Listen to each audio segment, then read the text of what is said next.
गहन चर्चाएं की गई हैं, जो साझेदारियां यहाँ पर सामने रखी गई हैं, उन्हें फलीभूत करने की। And as we take this way forward session, ladies and gentlemen, we are really honored that we have the presence of a very senior minister of the Modi government present with us, of the government of India present with us on the stage. We have Shri Arjun Ram Meghwal ji, our Honorable Minister of State for Law and Justice, present here on the dais. उनका हम हार्दिक स्वागत करते हैं. His presence definitely dignifies and magnifies this event, but more importantly, it endorses the commitment, the support, the encouragement which the government of Madhya Pradesh has been receiving from the central government. तो उनका विशेष रूप से आभार हमारे मंचासीन सभी सम्मानित अतिथिगण का जो हमारे साथ यहाँ पर उपस्थित हैं. उनका सहयोग, उनका सपोर्ट, उनका कोऑपरेशन हमें मिलता आया है और एक बार फिर उनकी यहाँ पर उपस्थिति मंच पर इसको और सपोर्ट करती हैं.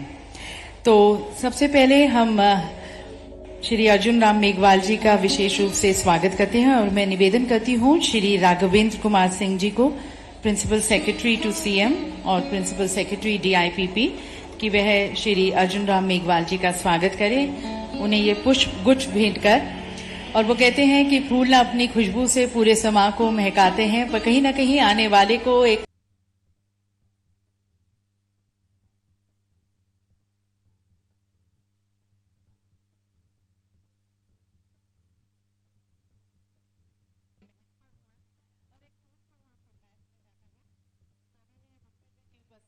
निवेशकों के लिए प्रभावी कानून व्यवस्था सुशासन के महत्व को रेखांकित करती है. बहुत बहुत धन्यवाद.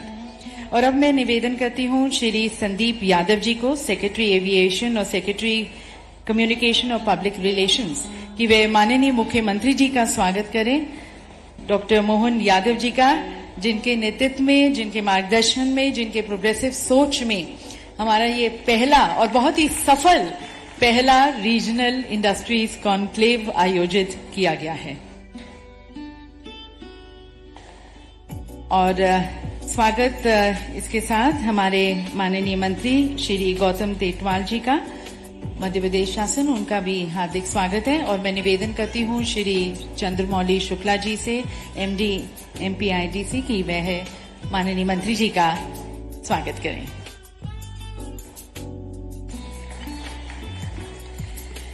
और दिव्य सज्जनों, इन 2 दिनों में हम अनेक सेक्टोरल सेशंस के माध्यम से और इनॉग्रल सेशन में भी B2B सेशंस जो हमारे होते आए हैं, माननीय मुख्यमंत्री जी के साथ जो 1-to-1 मीटिंग्स हुई हैं, उन सभी में गहन चर्चाएं हुई हैं, संकल्प प्रतिबद्धताएं सामने रखी गई हैं और इन्हें अब समाहित करते हुए की हाइलाइट्स को प्रस्तुत करते हैं. और इसके लिए मैं निवेदन करती हूँ श्री राघवेंद्र कुमार सिंह जी को, हमारे principal secretary to CM, principal secretary DIPP, event report card पेश करने के लिए.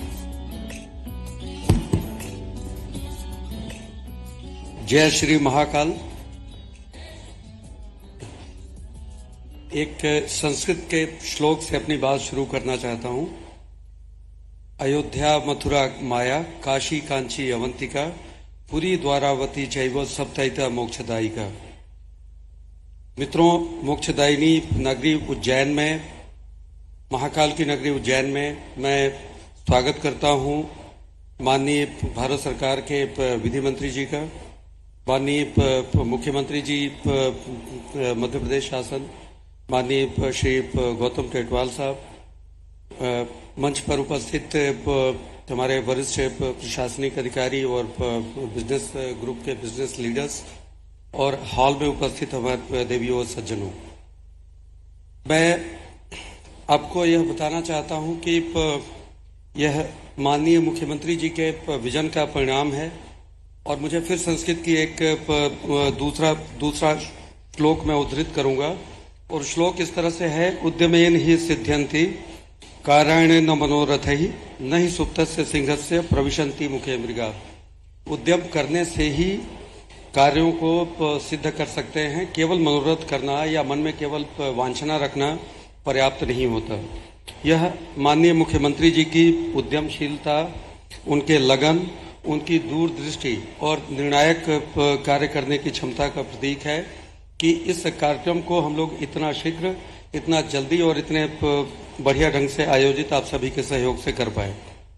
मैं एक बात और उद्धृत करके मैं फिर रिपोर्ट कार्ड पे आ जाऊंगा कि यह माननीय मुख्यमंत्री जी की ही सोच है कि हम बैठे हुए रीजनल इंडस्ट्री कॉन्क्लेव में हैं और इसी बीच में आम जन के हितार्थ एक गरीब आदमी, अंत्योदय जो समाज की अंतिम पंक्ति के लिए खड़े आदमी के लिए आज एयर एम्बुलेंस सेवा का भी उद्घाटन। तो आप देखें कि एक तरफ कहां हम बड़े बिजनेस लीडर्स के साथ चर्चा विचार विमर्श में हैं और साथ में उसी तरह से एक आम आदमी को भी वो सुविधाएं मिलें। और मुझे आज सुबह एक डिस्कशन में यह कहने में बड़ा हर्ष का अनुभव हो रहा था कि ऐसी सुविधाएं जो हम नॉर्वे जैसे देशों में सुना करते थे कि एयरलिफ्ट किया गया पेशेंट को, और उस तरह की सुविधाएं हम मध्य प्रदेश में देने की कोशिश करते हैं। तो इस तरह के माननीय मुख्यमंत्री जी का मैं हार्दिक स्वागत भी करता हूं और अभिनंदन भी करता हूं और अपनी बात को आगे रखता हूं। मित्रों, इस पूरे कार्यक्रम में 4000 से ज्यादा लोगों ने पार्टिसिपेट किया। रजिस्ट्रेशन जिन लोगों ने कराया, 12 देशों की इसमें पार्टिसिपेशन हुई। उनके काउंसलेट जनरल, उनके हाई कमीशंस और उनके एम्बेसडर्स के ऑफिस से लोगों ने यहाँ पे, उनके यहाँ के व्यवसायियों ने यहाँ पे कांटेक्ट किए और यहाँ पार्टिसिपेट किया। यूएसए से, यूके से, कनाडा से, फिजी से, Germany, Gabon, Israel, Japan, South Korea, Singapore, Zambia, Malaysia, इतने सारे देशों के प्रतिनिधियों ने यहाँ पे पार्टिसिपेट किया।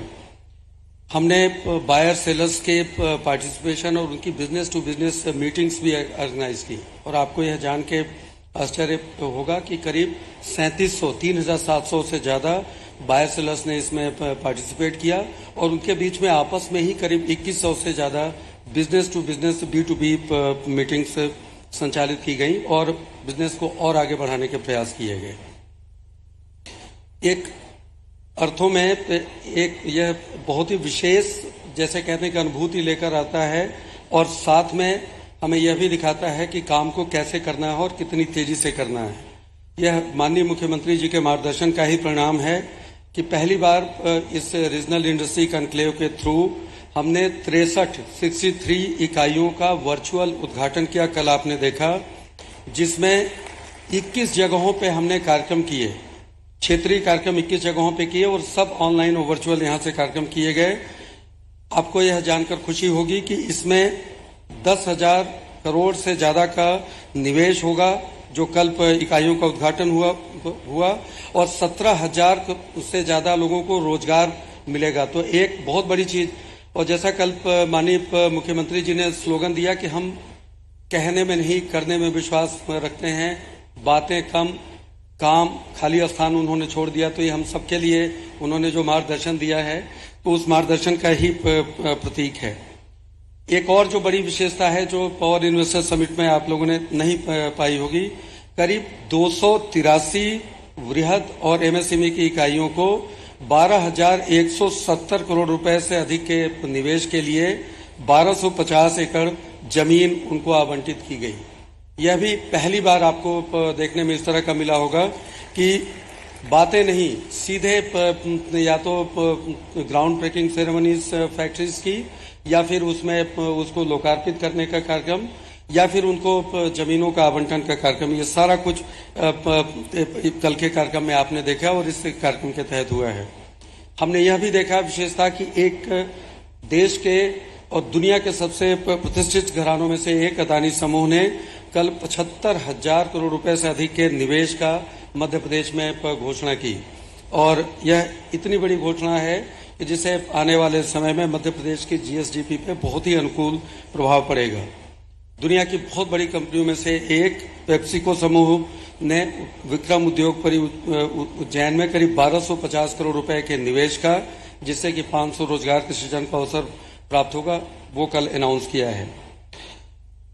हमने इसके साथ एक और, जैसे कहते हैं ना कि हम बातें करने नहीं काम करने में विश्वास रखेंगे, इस धारणा पे अमल करते हुए एलएनटी माइंड ट्री ने कल एक एमओयू पे हस्ताक्षर माननीय मुख्यमंत्री जी के समक्ष ही किए, जिसमें उनको सुपर कॉरिडोर पे 10 एकड़ जमीन आवंटित की गई। वो 500 करोड़ का निवेश करेंगे और इस निवेश से 10,000 आईटी सेक्टर के रोजगार सृजित होंगे, जो मध्य प्रदेश के बच्चों को, मध्य प्रदेश के हमारे आईटी सेक्टर के बच्चों को मिलेंगे।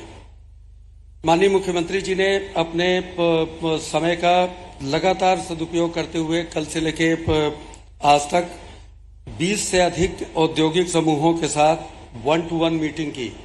मुख्यमंत्री जी का मैं आभार व्यक्त करना चाहता हूं डीआईपी आईपी की तरफ से, और इनमें 17,000 करोड़ के निवेश की संभावनाएं परिलक्षित की गई और जिसके ऊपर विचार विमर्श करके आगे कार्य किया जाना है।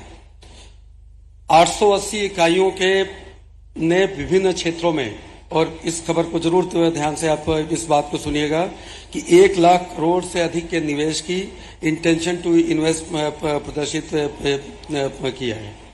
जैसा मैंने आपको बताया था कि इसके साथ ही एयर एम्बुलेंस सेवा का माननीय मुख्यमंत्री जी यहां से शुभारंभ करेंगे और यह अपने आप में पूरे देश के लिए सबसे नया और सबसे एक एम्बिशियस प्रोग्राम होगा, जिसमें गरीब आदमी एम्बुलेंस की सेवा का इस्तेमाल कर पाएंगे। कॉन्क्लेव में जो 2 दिन का हुआ है, इसमें कृषि, खाद्य प्रसंस्करण, खनिज, इंजीनियरिंग, कपड़ा, आईटी और इलेक्ट्रॉनिक्स, शहरी अधोसंरचना जैसे विविध निवेश के अवसरों का प्रदर्शन किया गया। हमने कल देखा कि 1 डिस्ट्रिक्ट 1 प्रोडक्ट, उसकी एक डायरेक्टरी और उसके उत्पादों का निर्यात और उसका घरेलू व्यापार कैसे बढ़े, कैसे इस चीज को और आगे बढ़ाएं, इस चीज के लिए कल हमने प्रयास किए। जैसा मैंने बताया कि 2500 से अधिक बायोसेलर्स की मीटिंग्स भी हुई। हमने 3 प्रदर्शनियां भी स्थापित यहाँ पे की, जो कि हमारे प्रदेश का इंडस्ट्रियल इकोसिस्टम कैसे वर्क करता है 16 डिफरेंट इंडस्ट्रियल सेक्टर्स में, उसके बारे में हमने उसमें देखा, और मध्य प्रदेश की नीतियां उनका प्रदर्शन उसमें किया गया। 2 दिनों के अंदर 5 क्षेत्रीय सत्र भी हमने आयोजित किए, जो कि एमएसएमई और स्टार्टअप के ऊपर थे। मध्य प्रदेश में निवेश के अवसर, जो कि डेयरी में, एग्रो में, खाद्य प्रसंस्करण में, मध्य प्रदेश में अधोसंरचना विकास में निवेश के अवसर, धार्मिक पर्यटन, फार्मा मेडिकल डिवाइसेस और उनकी चुनौती, इन सब विषयों पे हमने यहाँ पे क्षेत्रीय सत्र भी आयोजित किए। मैं आखिरी में यही कहना चाहूँगा कि मैं आप सभी लोगों का अपने विभाग की तरफ से, मध्य प्रदेश शासन की तरफ से शुक्रगुजार हूँ कि आप लोगों ने बहुत ही उत्साह और ऊर्जा के साथ 2 दिन के इस कार्यक्रम में हम सभी लोगों के साथ भागीदारी की। मैं पुनः एक बार माननीय मंच और सदन में उपस्थित सभी लोगों का हृदय से आभार व्यक्त करता हूं। हमारे प्रेस मीडिया के भी जो साथी हैं, जिन्होंने बहुत ही शानदार कवरेज दिया, और मैं उसके बारे में डिस्कस नहीं करना चाहता, पर हिंदुस्तान का कोई भी social media platform, digital media platform, print या इलेक्ट्रॉनिक मीडिया प्लेटफॉर्म नहीं है जहां पे इस कार्यक्रम की झलक या इस कार्यक्रम के बारे में चर्चा नहीं की गई है। और सबके बाद में एक बार फिर से कहना चाहता हूं कि जो भी कुछ हो पाया है, यह पुनः महाकाल के चरणों में मैं नमन करता हूं। उनके आशीर्वाद के बिना शायद कुछ नहीं हो पाता। Thank you very much. बहुत बहुत धन्यवाद प्रिंसिपल सेक्रेटरी सर, ये रिपोर्ट कार्ड देने का। और देवी सज्जनों, जैसे कि प्रिंसिपल सेक्रेटरी सर ने कहा कि एक बहुत ही जोश और उत्साह और उमंग रहा इन 2 दिनों में, और बढ़ चढ़कर लोगों ने निवेश करने की अपनी रुचि यहाँ पर जाहिर की। और जबकि ये समापन सत्र है, तब भी वे जोश और उत्साह बना हुआ है, और हमारे अन्य प्रमुख उद्योगपतियों ने भी यहाँ पर निवेश करने की अपनी एक रुचि, एक प्रतिबद्धता जाहिर की है। तो उन्हें अब मैं आमंत्रित करती हूँ, श्री दिनेश पाटीदार, मैनेजिंग डायरेक्टर, शक्ति पंप्स।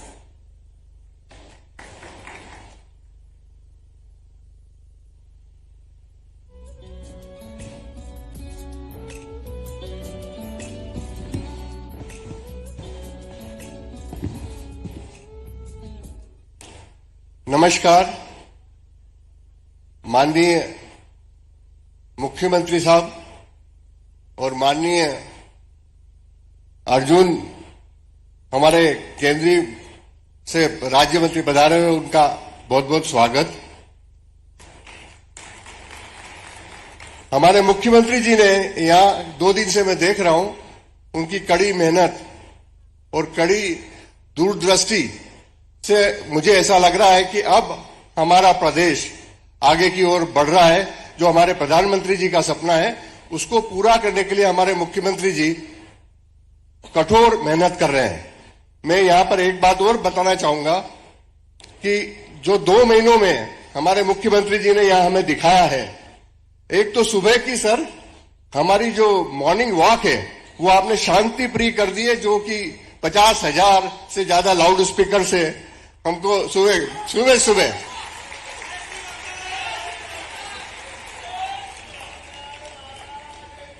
जय माननीय मुख्यमंत्री जी, इन 2 महीनों में आपने जो प्रयास किए हैं उससे, चूंकि मैं गांव से आता हूं और एक किसान का बेटा हूं, इसलिए मुझे गांव से कुछ फीडबैक मिला है, मैं आपको शेयर करना चाहूंगा। मेरे किसान भाई और जो मेरे रिश्तेदार हैं वो बता रहे हैं कि हमारे डॉक्टर साहब अब हमारे मुख्यमंत्री, हमारे मोदी जी का सपना साकार करने के लिए एकदम तैयार हैं। मैं चाहूंगा कि आप सब लोग खड़े होकर हमारे मुख्यमंत्री जी के लिए ताली बजाएं।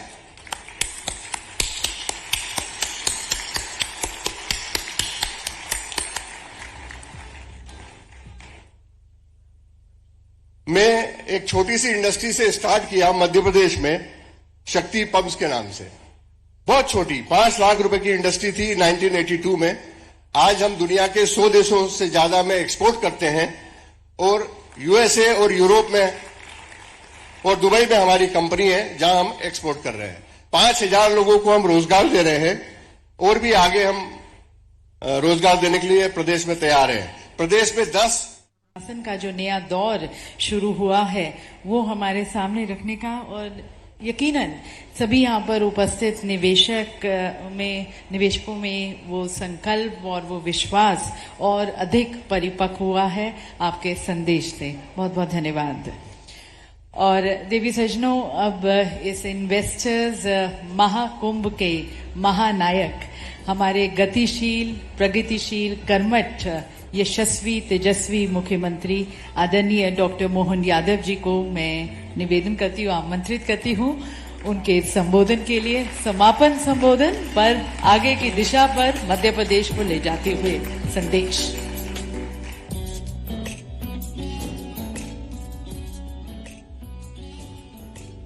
उज्जैन रीजनल इंडस्ट्रियल्स कॉन्क्लेव में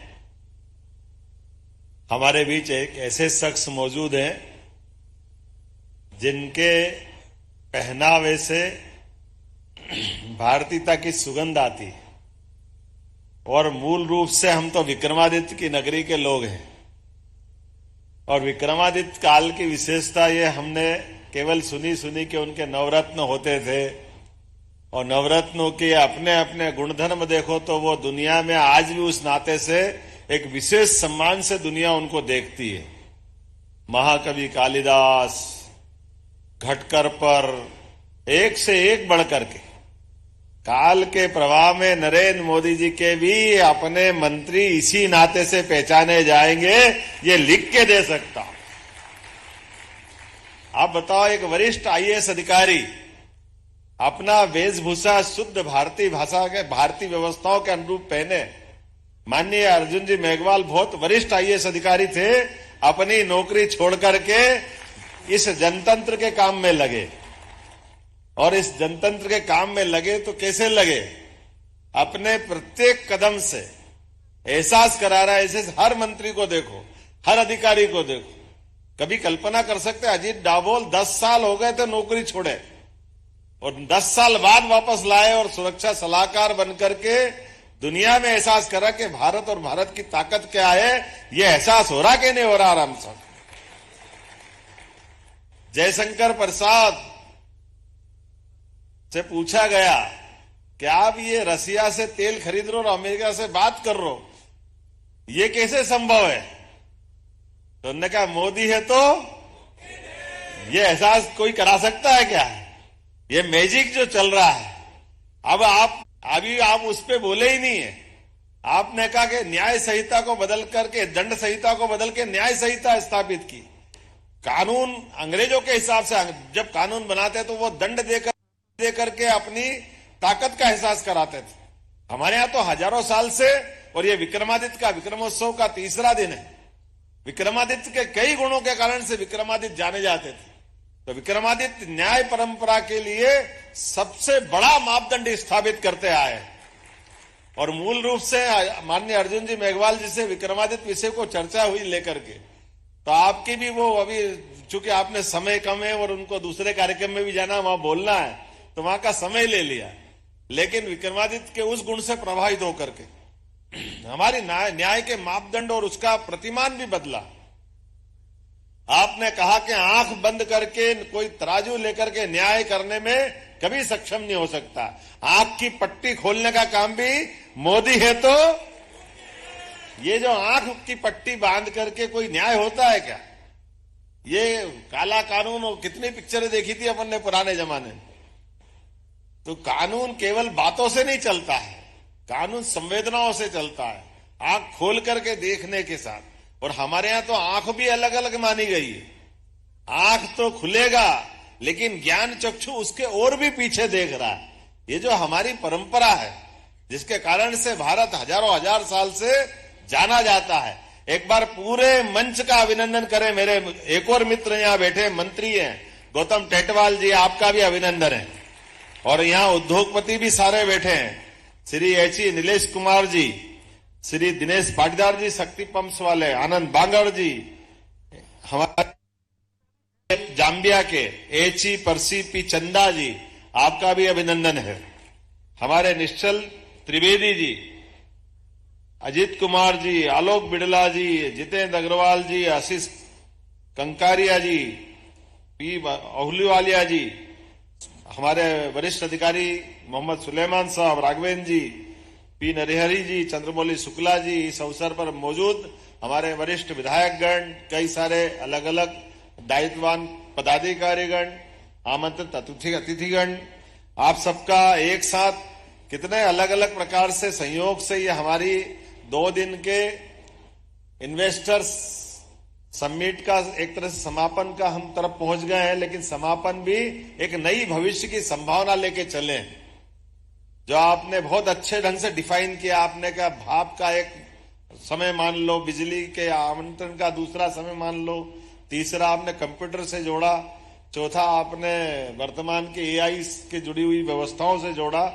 लेकिन ये हमारे जो उद्योगपति या इन्वेस्टर्स हैं, इनके लिए हमने हवाई का भी एक मार्ग खोला है। हवाई का मार्ग खोल करके भविष्य में अपने देश में तो इन्वेस्टमेंट करे ही करें, यहां से अंतरिक्ष तक का पूरा गगनयान के माध्यम से कहां तक जाना चाहिए।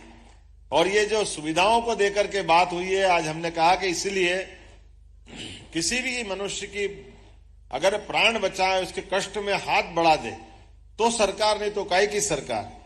मैं जानता हूं विक्रमादित्य का एक गुण यह भी था कि उनके सामने ऐसे कई मौके आए, बहुत सारी कथाएं चलती हैं, लेकिन व्यक्ति के लिए अपने प्राण को हथेली में रख करके सहजता के साथ उसके साथ सामने पहुंच जाए। इसकी एक छोटी सी कहानी कहकर के मेरे अपनी बात को यहां समाप्त करूंगा। विक्रमादित्य और राजा भोज दोनों के किस्से ऐसे मानते कि विक्रमादित्य ने जो जीवन में किया है, बाद के काल में हर राजा विक्रमादित्य बनना चाहता था कि मैं विक्रमादित्य के समान, जिसने पुरुषार्थ, पराक्रम और अपनी कुछ उपलब्धि हासिल की, वो अपने आप को विक्रम के समकक्ष मानता है। तो हमने सबने पाठ्यक्रम में पढ़ा है, राजा भोज ने बहुत सारे प्रकार से अपने जीवन में बड़ी बड़ी उपलब्धि हासिल की। 10 प्रकार के उनके गुण थे। उनकी पुस्तकें आज भी भोजपत्र में उनके लिखे गए सभी संदर्भ ग्रंथ सहित उपलब्ध है। तो विक्रमादित्य के उस सिंहासन से जोड़ करके वो कहानी मानी जाती है कि विक्रमादित्य के सिंहासन पे बैठने जब राजा भोज जाते हैं, तो 19वीं पुतली उनका कहती कि आप विक्रमादित्य के समान इस सिंहासन पे बैठना चाहते हैं तो आप बहादुर हैं, आप अपने युद्ध कौशल में दक्ष हैं, शस्त्र और शास्त्र का ज्ञान है, लेकिन बताओ विक्रमादित्य की तरह आप आमने सामने सेनाएं खड़ी होगी और सामने आमने की सेना में आपको युद्ध जीतना है, किसी कारण से युद्ध हारना नहीं, क्योंकि हारना विक्रमादित्य जानता नहीं। तो आप किस जगह पे खड़े होकर के युद्ध करोगे कि आप युद्ध जीतो और आप अपने उस युद्ध के जीत का आनंद भी लो। विक्रमादित्य के उस तरीके से सोचने में राजा भोज ने कहा कि मैं आपकी बात समझता हूं कि अगर आमने सामने की सेना खड़ी है और सेना भी बड़ी संख्या में है और युद्ध मुझे जीतना है, तो मैं कहां, उन्होंने कहा आप कहां खड़े होकर के युद्ध का नियंत्रण करोगे, संचालन करोगे? तो पुतली से राजा भोज सोच समझ के जवाब देते कि देखो भाई, मैं युद्ध में जाऊंगा तो युद्ध जीतने का आनंद भी लेना है, और ये जो हथियार होते हैं ये सैनिक और राजा में फर्क नहीं करते, तो स्वाभाविक रूप से मुझे वहां खड़ा होना पड़ेगा कि युद्ध में मेरे सैनिक मुझे ठीक से देख भी सके ताकि उनका हौसला बना रहे, और दूसरा कि युद्ध मुझे जीतना है तो मैं इस स्थिति में भी जाऊंगा कि जब मैं किसी भी स्थिति में दुश्मन के किसी हथियार का मेरे पे कोई असर नहीं होना चाहिए, ऐसी स्वाभाविक रूप से डिस्टेंस भी रखूंगा और फिर युद्ध का संचालन करूंगा। उन्होंने कहा हो गया काम खत्म। बोले क्यों? बोला आप विक्रमादित्य का स्थान नहीं ले सकते। तो उन्होंने कहा भाई कोई बात नहीं, आपकी बात मान लेता हूं, पर ये बताओ कि मेरे और विक्रमादित्य में क्या अंतर है? क्या विक्रमादित्य इतना बुद्धिमान नहीं है कि वो ये सारी बातों का विचार करे? बोले नहीं, विक्रमादित्य वो बुद्धिमान तो है जितना आप बता रहे हो, लेकिन आपसे भी आगे वाले हैं। बोले आगे वाले कैसे हैं? बोले फर्क इतना ही है, विक्रमादित्य ने कहा कि जन्म के बाद मौत कितनी बार आती है? मौत एक ही बार आती है। और जैसे आपने कहा कि मैं यहां खड़ूंगा तो मरूंगा और यहां खड़ूंगा तो नहीं मरूंगा, ये खड़ा होने का जो आपने अंतर कर लिया, इसका मतलब है आपके अंदर डर आ गया, और जहां डर है वहां विक्रम हो ही नहीं सकता है, जो निडर है वही विक्रमादित्य हो सकता है। ये हमारे लिए कितने बड़े बड़े उदाहरण है, कितने बड़े बड़े अलग अलग प्रकार के संदर्भ हैं जिनके माध्यम से हम सारी बातों को अपने जीवन में भी अंगीकार कर सकते, धारण कर सकते। आज के इस अवसर पर चूंकि हम जहां हैं ये महाकाल की नगरी, और महाकाल की नगरी को समझने के लिए महाकाल क्या होते हैं इसको समझना है तो हमको थोड़ी सी दूसरी ढंग से बात समझना पड़ेगी। समय और प्रलय, काल की नगरी, महाकाल की नगरी। ऐसा कहते कि सृष्टि का प्रारंभ हमारी इस चतुर्युग की प्रारंभ के साथ होता है। सतयुग, द्वापर, त्रेता, कलयुग, ये चारों की चतुर्युग मिला के 64,000 साल की होती है, और 64,000 साल की जिस चतुर्युग में चारे युग के प्रारंभ के बाद फिर क्या होता है? तो जब तक ये संसार सृष्टि है तब तक समय है। जैसे ही समय समाप्त होगा ये सृष्टि समाप्त हो जाएगी। ना सूर्य, ना चंद्र, ना तारे, ना ब्रह्मांड की व्यवस्था, ये सब नष्ट होंगे, प्रलय आएगा। उस प्रलय में ऐसा कहते हैं कि जब प्रलय आता है तो सृष्टि के निर्माता कौन है? ब्रह्मा जी। और ऐसा माना जाता कि ब्रह्मा जी उस समय सोते हैं, तो फिर जागता कौन है? जागते केवल महाकाल है, जो इंतजार करते हैं इस बात का कि मुझे फिर ब्रह्मा को जगाना है, फिर मुझे ब्रह्मा को खड़ा करना है, फिर नई सृष्टि बनाना है। तो ये जो आपके माध्यम से उद्योगों की जो श्रृंखला चलती है, कमोबेश उस ब्रह्मा जी के द्वारा किए गए काम की एक लघु रूप में आपको लाती है, जो इस संसार को चलायमान व्यवस्था बनाए रखने के लिए वित्तीय प्रबंधन के आधार पर हरेक के जीवन में खुशहाली आए, हर भूखे को अन्न मिले, हरेक के जीवन में कहीं न कहीं संसार में आपस की मनुष्यता स्थापित हो। इसीलिए उद्योग निवेश को सरकारें प्रोत्साहित करती है। मेरी अपनी ओर से इस अच्छे आयोजन की बधाई, बहुत बहुत धन्यवाद। बहुत बहुत धन्यवाद माननीय मुख्यमंत्री जी, एक नए भविष्य, एक उज्जवल भविष्य के लिए सभी को यहाँ पर प्रोत्साहित करने का। और इस कार्यक्रम की समाप्ति पर अब मैं आमंत्रित करती हूँ श्री राजेश राठौर जी को, ईडी MPIDC उज्जैन, कि वे धन्यवाद प्रस्ताव रखें।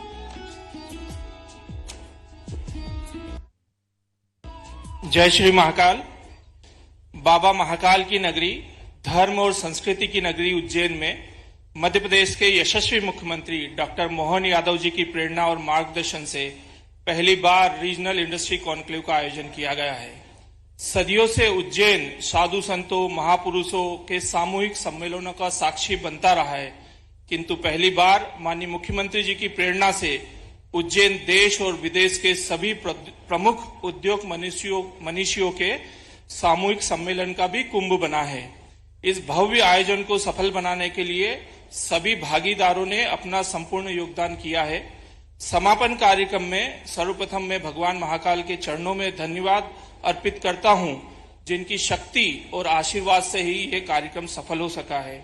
मैं माननीय मुख्यमंत्री जी का भी बहुत बहुत धन्यवाद करता हूं, जिनकी दूरगामी सोच, उद्योगों के प्रति सकारात्मकता और प्रोएक्टिव विजन के चलते रीजनल लेवल पर इंडस्ट्री कॉन्क्लेव आयोजित करने की पहल हुई है और पहली भव्य कॉन्क्लेव उज्जैन शहर में संपन्न हो रही है।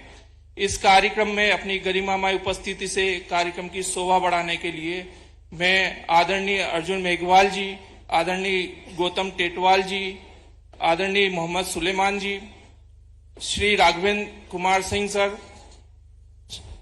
पी नरहरी साहब और सभी उपस्थित जनप्रतिनिधियों, वरिष्ठ शासकीय अधिकारियों का धन्यवाद देता हूं। साथ ही औद्योगिक इकाइयों के भूमि पूजन एवं लोकार्पण कार्यक्रम में अपने अपने क्षेत्र में कल जो समस्त मंत्रीगण, सांसद, विधायक पधारे थे, मैं उनका भी बहुत बहुत धन्यवाद करता हूं, जिन्होंने वर्चुअल रूप से कार्यक्रम में जुड़कर कार्यक्रम की शोभा को बढ़ाया है।